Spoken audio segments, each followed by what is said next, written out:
검찰이 SNS와 메신저를 들여다본다는 우려가 네티즌 사이에서 커지고 있습니다. 이런 불안감 때문에 외국 프로그램으로 옮겨가는 이른바 사이버 망명 현상까지 나타나고 있습니다. 사이버 공간에서 사생활을 보장받지 못한다는 두려움의 확산, 과연 무엇이 문제인지 김효환 기자가 따져봤습니다. 정진우 노동당 부대표는 세월호 참사와 관련해 지난 6월 대통령 퇴진을 요구하다 구속됐습니다. 경찰은 불법 시위 혐의를 입증하려고 정 씨의 통신 내용을 압수했습니다. 카카오톡도 포함이 됐는데 개인정보와 사적인 대화가 경찰에 그대로 노출됐습니다. 카카오톡은 가입자가 3,700만 명이나 되는 국민 메신저입니다. 카카오톡의 대화 내용은 본사 서버에 약 일주일 정도 저장이 되는데 수사기관은 법원으로부터 영장을 발부받으면 저장된 내용을 살펴볼 수 있습니다. 기술적으로 얼마든지 사적인 내용을 볼 수 있기 때문에 대화 내용이 아예 서버에 저장이 되지 않는 외국산 메신저를 쓰는 사람들이 덜어 있었습니다. 그런데 최근 이런 사람들이 급증하고 있습니다. 이른바 사이버 망명입니다. 이런 현상에 불을 댕긴 건 다름 아닌 검찰이었습니다. 검찰은 사이버상 허위사실 유포에 대응하는 전담 수사팀을 지난달에 만들었습니다.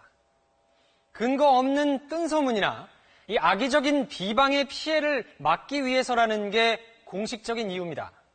검찰은 카카오톡 같은 메신저는 실시간으로 감시하는 게 불가능하고 공개된 게시물만 보기 때문에 걱정할 것이 없다고 말하고 있습니다. 하지만 시민들의 반응은 이렇습니다.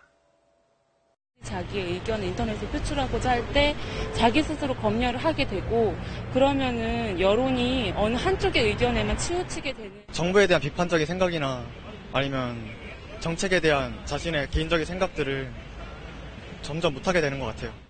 검찰이 수사팀을 꾸린 의도에 대한 의심이 역력합니다. 수사팀이 만들어지기 이틀 전 국무회의. 국민을 대표하는 대통령에 대한 모독적인 발언도 그 도를 넘고 있습니다. 이것은 국민에 대한 모독이기도 하고 대통령의 이 발언은 이틀 뒤 검찰의 대책회의 자료에도 그대로 실렸습니다. 헛소문을 퍼뜨려 남의 명예를 훼손하는 사람을 찾아내서 처벌하는 건 문제될 게 없습니다. 다만 이번 수사가 정치적인 배경에서 출발했다는 인식이 광범위하게 퍼진 게 문제입니다.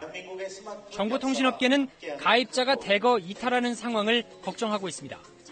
검찰 수사가 합리적인 비판과 표현의 자유를 옥죄할 것이라는 우려는 커졌는데 검찰은 이번 수사의 대상과 내용에 대한 구체적인 기준조차 마련하지 못하고 있습니다. SBS 김요한입니다.